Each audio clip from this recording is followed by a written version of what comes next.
My name is Yolanda Poe, and welcome to the other side of victory. Tonight, we are here with the most beautiful, talented Cheryl Chuck, and we're going to figure out how she made it to where she is today. But before we do that, you know what I got to do, y'all? Stop playing. February the 13th, 9 p.m. From hell to victory. I'm going to be speaking to two young ladies that have dealt with domestic violence. Those two young ladies, one is married and the other one is single. And we're going to get the tea on the differences and the similarities. So please put that on your calendar. Again, that is February 13th at 9 p.m. on Facebook, YouTube, Twitter. Yeah, those are the screens. Okay, so enough of that. Cheryl, thank you so much for visiting. Thank you for having me. Girl, there is so much tea to cover on you. Oh, there's so much tea. So we're gonna start with this. I want you to just tell us a little bit how many grandkids you got, girl. Eight. 8 grandkids. Eight. 8, 4 and 4. 4 and 4. Oh, well, all right. They decided to even it out. Look at the children. Got 8 of them. Yes. Ranging from 11 to, I believe Talira's getting ready to be 4 in a couple days. Oh, okay. So we're gonna dig a little deep. And this, everyone, just so you know, this is a little personal for me because Cheryl's just not Cheryl. Cheryl is my sister. She used to say from pigtails to what was it? I love pigtails to adulthood. That's it. So we go way back to elementary school. So this is a little emotional for me. So y'all work with me. I'm supposed to be all Miss Thing, but I'll do the best I can. Cheryl, so you dealt with a bout of sickness. We're gonna start there. You went through a bout of sickness. So tell me what happened when you went to the doctor and found out ... What bout of sickness are you referring to? Are we referring to the Cancer. 4 strokes? Or are we speeding Oh, on Jesus, we going back. Well, we can start from the strokes and work our way. Well, back in 2006, I had a bleed on the brain, and it caused me to have a stroke. Went to the hospital, couldn't find out why. Wasn't overweight like I am now. Didn't have high cholesterol, things of that sort. And I was so young that they were just baffled. So I wound up coming up here, as my mother says, to the premier, Dr. Rosenweiser at Jefferson. And that's when they determined that I had an AVM and I had to have a procedure done. Help me. What's the AVM? Well, AVM is a technical term for some long drawn out word. But the bottom line is my nerves and my veins were in a knot, literally on this side of my head, the right side, and they just ruptured. And I wound up having to have a procedure called a gamma knife. And from that gamma knife, I subsequently, during that healing process, had 3 more strokes. All the while dealing with my mother's illness, because I don't remember, mom was diagnosed with cancer too. So I was dealing with that, dealing with the strokes, dealing with teenage sons, just dealing with a lot, but God, so that's all I can really say about that. We moved on from that. We sailed along pretty well. After that, I went back to work, all that good stuff, and then found myself in a period of unemployment, and I have returned to work. And matter of fact, you and I you came and took me to remember you took me to that bra store up there, wherever we went that day. We went Yes, I remember. We went to that bra store, and you remember I texted you that night, and I said, "Sis, this bra hurts." Remember I told you that? Yeah, I remember that. Mm-hmm. That was the sign then that a girl should have took herself to the hospital. Wow. Okay, because it really did. It really was painful.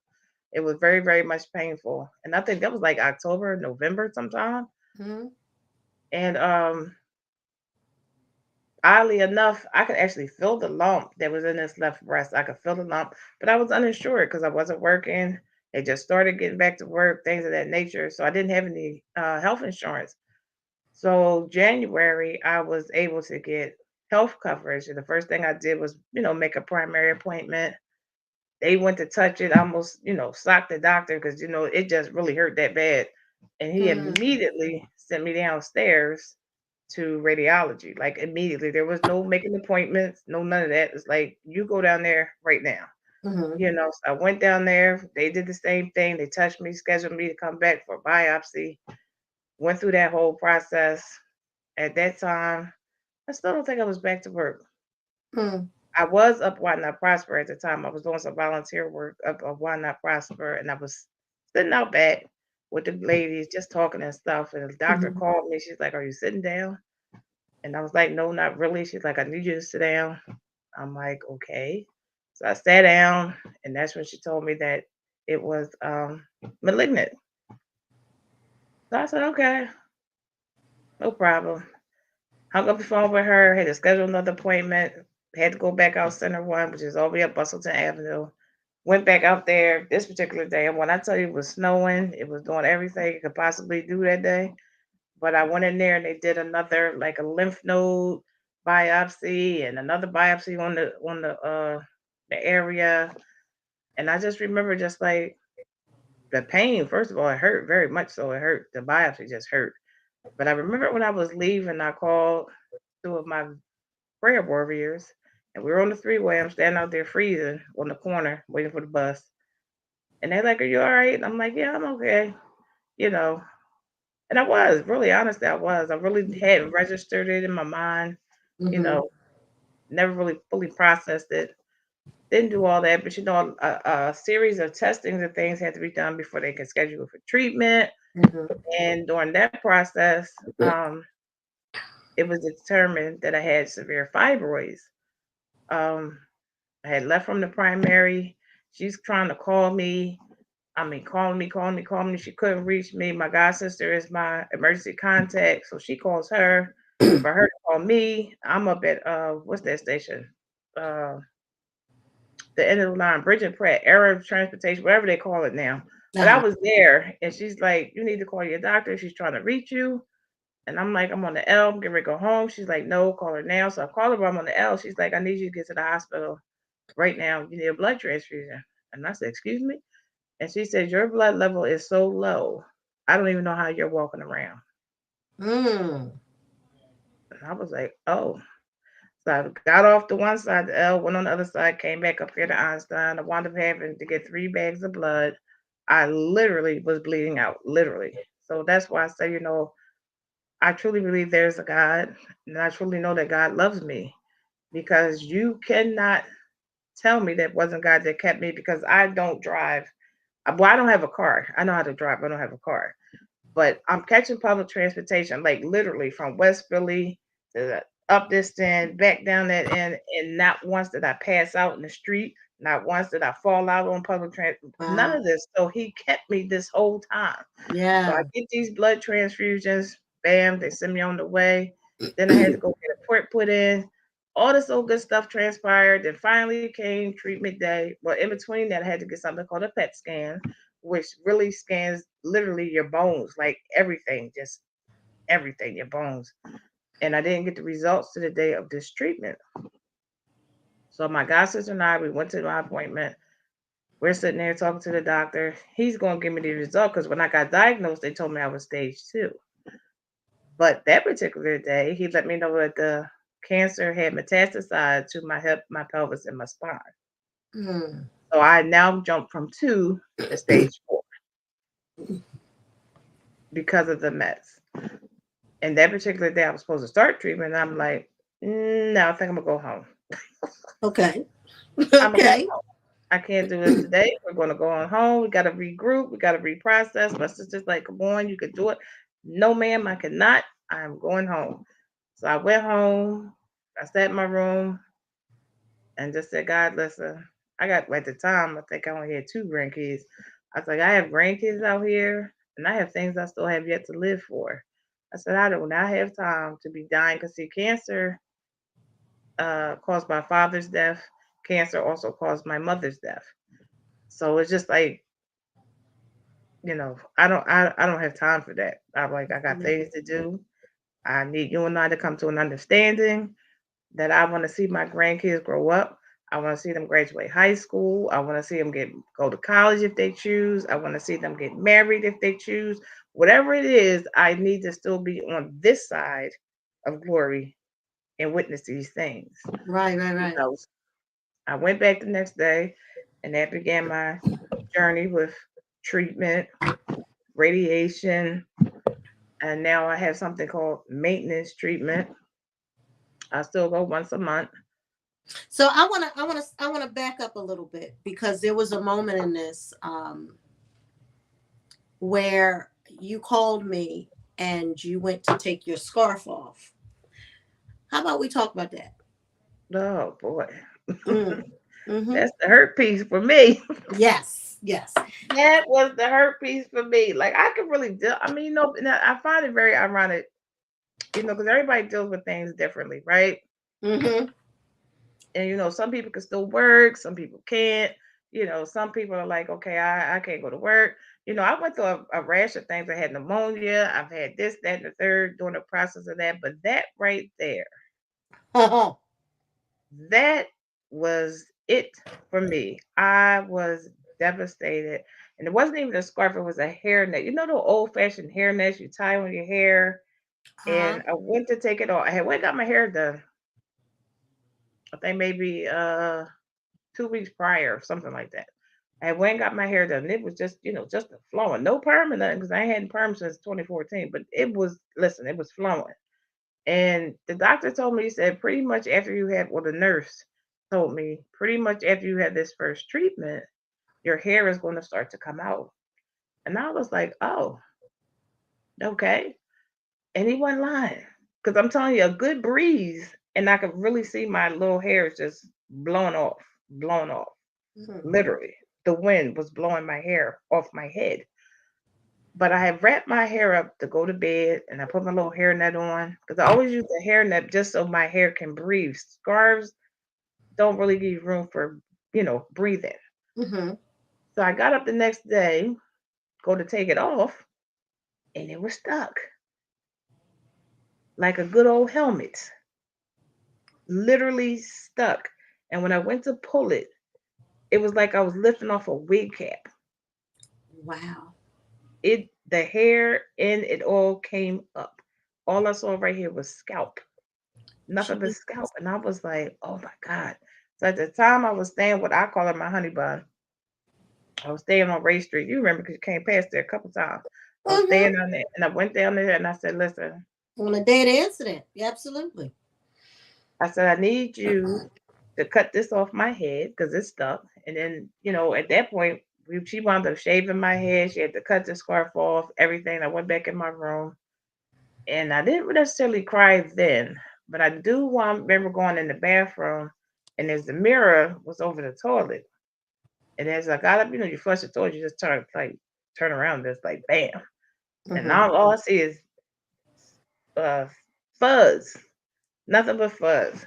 That broke me. I'm not even gonna lie to you. That was the most horriblest thing for me. I mean, the radiation burning me from the inside out, the aches, the pains, the fluid, the pneumonia, the hospital trips. None of those things compared to me losing my hair. Because since you already know, I've always had hair. Yes. Always have long hair. Long Always. flowy hair. My entire life. So Mm-hmm. for me to go from having hair, and even though you're mentally told that this is going to happen, and then it to occur, that broke me. Like that really broke me. So I can honestly say that I was never more glad when I stopped taking those drugs that caused my hair to come out because I was literally very self-conscious of that. I was very self-conscious. I lost my eyelashes, I lost my eyebrows. Every piece of hair on my body just was gone. Mm. Everything. I was bald as a newborn baby. Everywhere. Mm. Everywhere.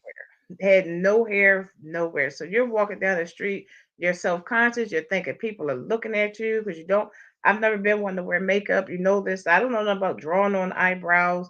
I don't know nothing about Yeah. eyelashes. I don't know nothing about none of that stuff. So I'm just thinking everybody's staring at me, and they probably weren't. But I just was so self-conscious because I had no hair. And then you put a scarf on, and then it's just like a scarf, and all this is just bare face. There's no nothing, no eyelash, no nothing. Mhm. Nothing. And my eyes was running like spigots from the medication. I mean, literally running. Wow. The chemo meds were literally coming out of my eyes, and I had Wow. literal burns underneath my eyes. Like it was really rough right there. That period was really rough. But I thank God that I got through it. I thank God that I had supportive people like yourself, my honey bun, my kids. You know, my oldest twin told me, the one that used to lay outside your door on the floor rather. My baby. He kindly told me he would come back, come down, him and Leah would come down. And he literally told me, he said, the only reason why I'm not tripping is because you're not tripping. I was like, I'm gonna be fine.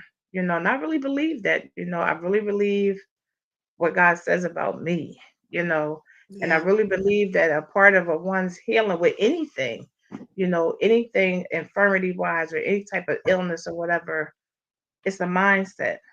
First of all, you have to have faith. You have to have faith in the true and living God. You have to have that faith, but you also have to make up in your mind that you are going to be well. You have to speak those things as if they are. So I continue to tell myself that you're going to be okay. You're going to be better than okay. You're going to be healed. You're going to be not, because remission is something that they always like to tell me, you're in remission. Me and my doctor went back and forth for a long time because he kept telling me, you know, uh, the cancer's still in your body somewhere. And I had to keep telling him, no, it's not. And he would say, yes, it is. And I said, no, it's not. And he said, well, why do you say that? I said, because God said I am healed. He said, you mean remission? I said, no, I meant what I said, healed. Remission is Mm. a man made term.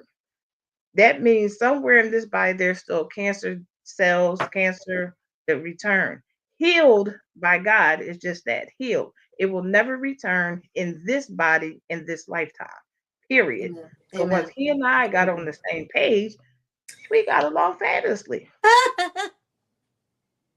We really got Ah, along fabulously. And he would tell people, he told me all the time, like, I'm amazed. He said, I really use you as an example, for other patients that are coming in that are dealing with similar type of diagnosis, and they really, really sat around. You have a whole team. Well, I had a whole team. And I understand we have a whole team. And they have these little team meetings and all this other type of stuff. And they told me, like, we really sit around and be like amazed, like your positiveness, your outlook. I said, because at the end of the day, no matter what I've experienced, from being displaced for a period of time, for being unemployed for periods of time, for having, countless illnesses, hip replacements, you name it, I've done it. I've had shingles. It's just like, it's like a bevy of things I have gone through. And throughout it all, I can always say there's still someone worse off than me. And as long as I continue to stop focusing on myself and stop saying, I didn't want to have a woe is me. I don't want to have a pity party, sitting in that cancer center. And I did for a while. I always kept saying to God, like, listen, I done had strokes. I done been displaced. I done been unemployed. Now you want to give me this? Like, what's really going on? But when I mm. began to sit there and literally watch the parade of people, men, women, pregnant women, different nationalities, different age ranges. They're just coming and going, coming and going. I like to sit in this little corner. It's a little corner I always sit in. And I just sit there and I watch. And I will watch and I watch. And a few people I got to know and different things like that. But I really watched. And that's where I found my purpose. And it was never about me. It was never about anything. And it has nothing to do with me. And no matter what the enemy tries to show me, my God still reigns. My God still prevails. My God is still my champion. My God is Absolutely. still my healer. And Mm. I will forever tell people that I didn't do this. Yes, I had to go sit there and take these drugs and have this, because chemotherapy is poison. I don't care what nobody say. If you're killing cells, you're poison, right? So yes, I'm Mhm. putting this poison in my body, but guess what? God still did his part, but I still had to do mine. The Bible tells us that faith without works is dead. So I can't say, God, I need you to heal me, but not do what I'm supposed to do on my end. Now, Mhm. don't get me wrong, God can heal you without you having to take medicine and all those type of things. He really can. And I believe that, but that's not everybody's story. Some of us still have to take those medications. Some of Come us on still have here. to Yeah, do those extra steps. You understand what I'm saying? absolutely. But I did those things. And because I did those things, March of this year, I am 8 years healed. I am 8 years healed. And yes, I might wobble. Lord knows, sister, that gained some weight, but that's some quarantine weight. Praise God. Because I've been in the house. That's that good quarantine weight. I done put on some pounds and everything, but I just bless God that I'm still here. They're like, I see my kids. And like I said, at the time, I think I only had two grandkids. So you figure from 2015 to 2023, I now have eight, Yeah. right? And I just spent some time with them all on Saturday. That was a blessing. And I was truly excited to be with them. And I just was like able to love on them and just hug on them and take some pictures with them. And we had a good time, and Awesome. it just, it's really a blessing. It's really honestly a blessing. And that whole process of dealing with those illnesses and dealing with those different things. And, I got to a point where it's like I have to get off this merry-go-round. There's a Right. merry-go-round, there's a cycle. You understand what I'm saying? There's a cycle Mhm. that had to be broken. Like you're getting the same results because you keep doing the same thing. You keep doing the same thing. You keep being around, you're doing it. And it's like, when does this stop? Like, what is going on?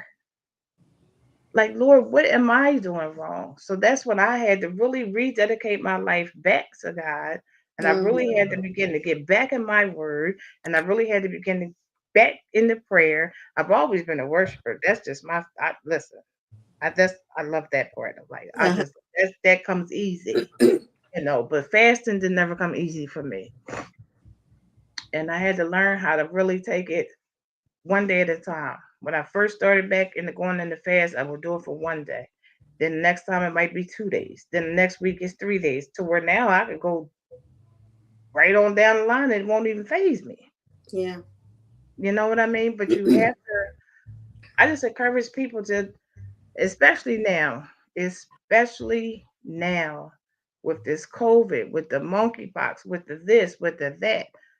People are leaving here at rate, an alarming rate.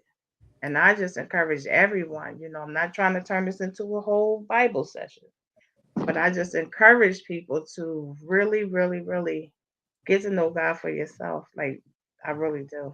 Absolutely. Now let's move into Janet's corner. Yes, Janice Corner is my foundation.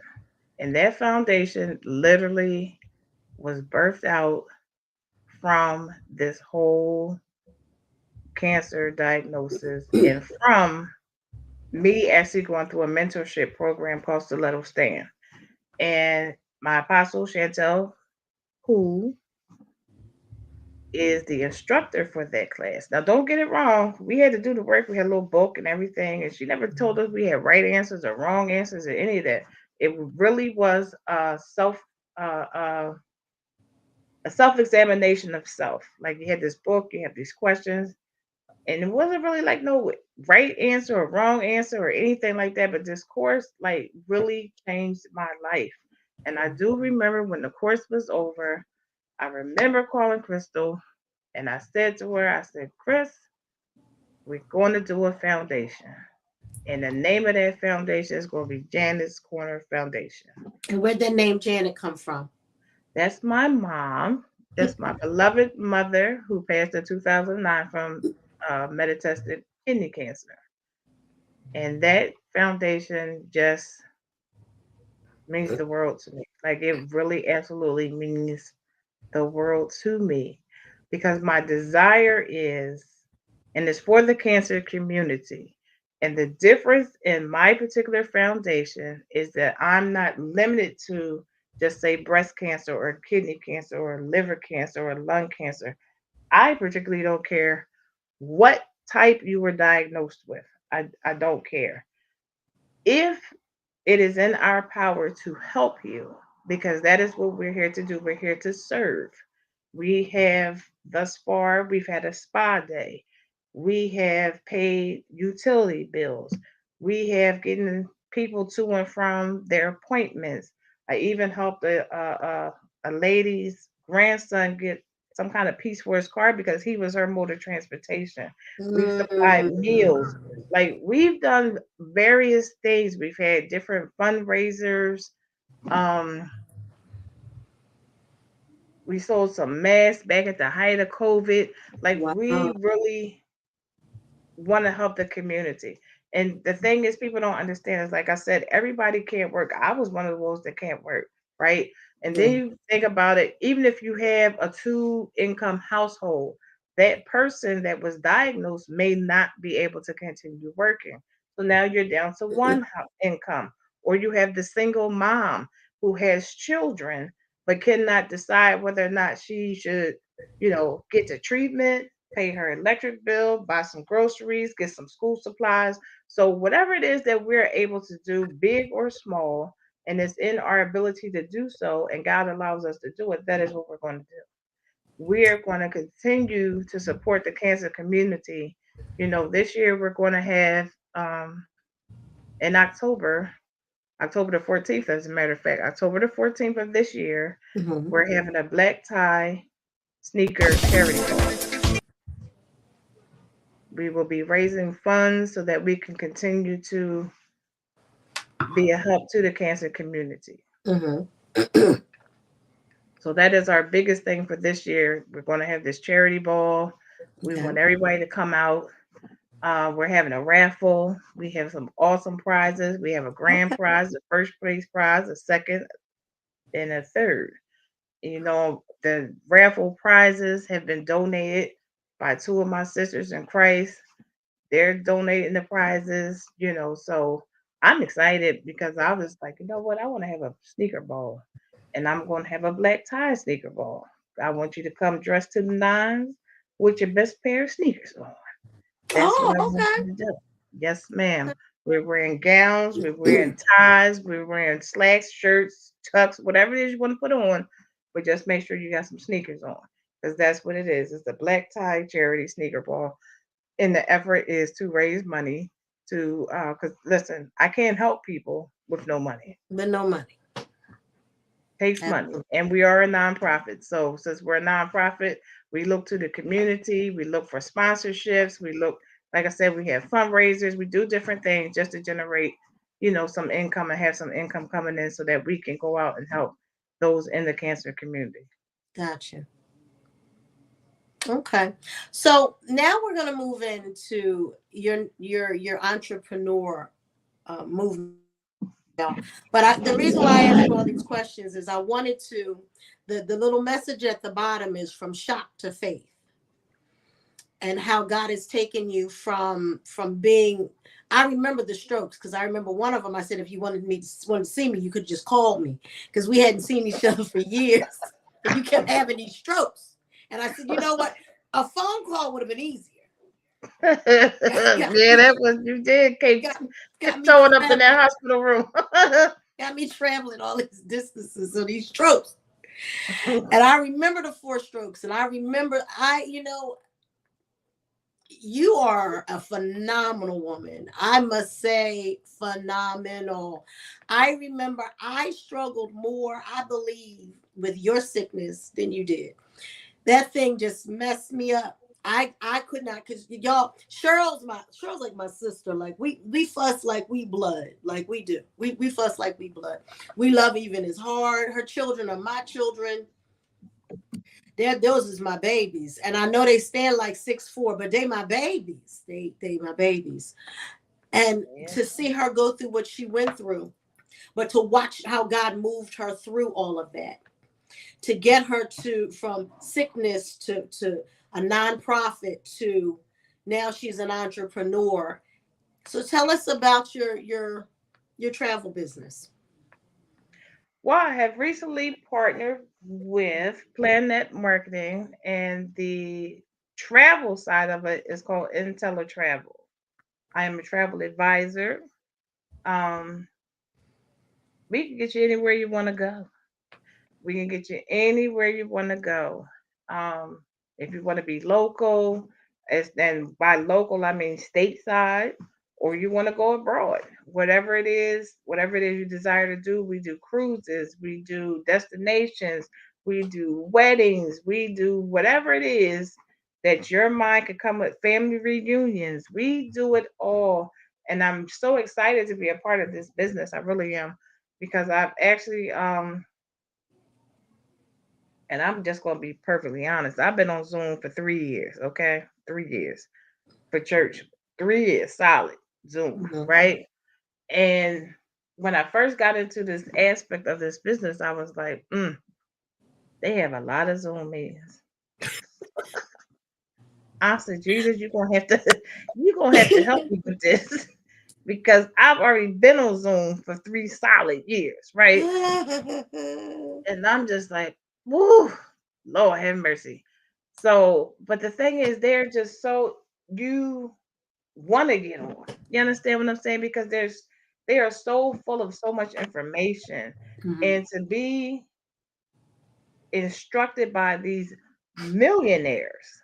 These people are straight up millionaires that come on and teach us. They are millionaires. Mm. And this business, I believe they said, has only been around for like what, good 7 years, 7, 8 years. And Oh, these people are millionaires. So I'm like, wait a minute. Hold on. Stop the press. Stop your presses right now because I need to get a piece of this pie. right, Right. right.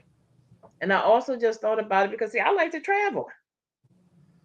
Listen, I'm telling you, Detroit is what really pushed me to do this. When I went to Detroit for my family reunion last year, I had not been on vacation in over 20 years. Over.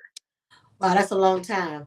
It's a mighty long time. Not to been nowhere, done nothing. So once I got on that plane and I got past that first flight, I was off and running for me. I'm like, yep, all right, I'm ready to go. Because where else do you know that you can literally, and if I never get a business partner, do you know that I can book my own trips, me, and still get paid for booking my own stuff? Mm. That was a win-win for me right there. Yeah, because that's, yeah, yeah. You getting I your could money book my back. own. Yes, listen, I could book my own trip. Let's just say, it's like it's good passport. Let's say I want to go to Jamaica, right? I booked myself a little 5-day little trip to Jamaica. Not only do I get to go to Jamaica as an agent and have agent pricing, but I'm gonna get paid when I come back. Mm. Now that right there, I, that was that's it for life. me. That sounds like That was life. it for me. I was Absolutely. sold right there. I was sold right there. Right there, that sold me. And then it's a legacy thing as well. This business, even after I'm long gone, as you advance in the ranks and all this different stuff, after I'm gone, it will still pay my kids, it will pay my kids' kids, and it will pay their kids. Mm. This is a legacy building organization. Awesome. That's awesome. So that was another component that caught my attention because I'm all about legacy. We as a people have got to stop leaving our children debt. Say it again. That'll preach. We got to stop leaving them debt. And That'll I preach. meant what I said. I made a post about it a couple years back.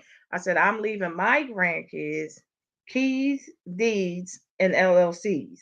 That's what I'm leaving mine. They're not going to have to get it out the mud because I'm already getting it out the mud for them, Yes. as well as my sons.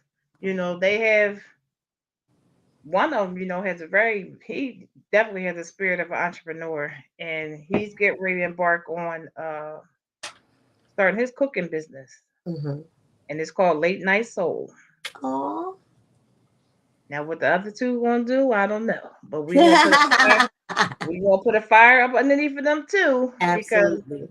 we as a community, as a race, have got to be more in tune like the other races, where we are supporting each other. Like, we should be able to have our own banks, our own schools, our own everything. You know Agreed. what I mean? We should not be going to all these other places. Because you just said it yourself earlier when we was talking about supporting black owned business. We Mhm. don't support each other enough. And then when we do, we want a discount. But you don't go over there as the Chinese hair store people for a discount. You're not Mm-mm. asking Gucci for a discount. You're not asking Prada for a discount. So why would you disrespect your sisters and brothers by asking them for a discount? Their price Mhm. is their price. You either going to pay it or you're not.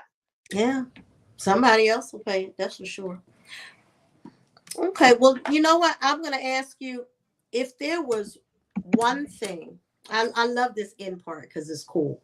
If there was one thing with all of the three components that we dealt with your life that you could say to someone that you felt it has to be that powerful statement that you know that they would keep and hold dear, what would that be? That encouraging statement. You know me, I'm just an encourager by nature. Yeah, I know. But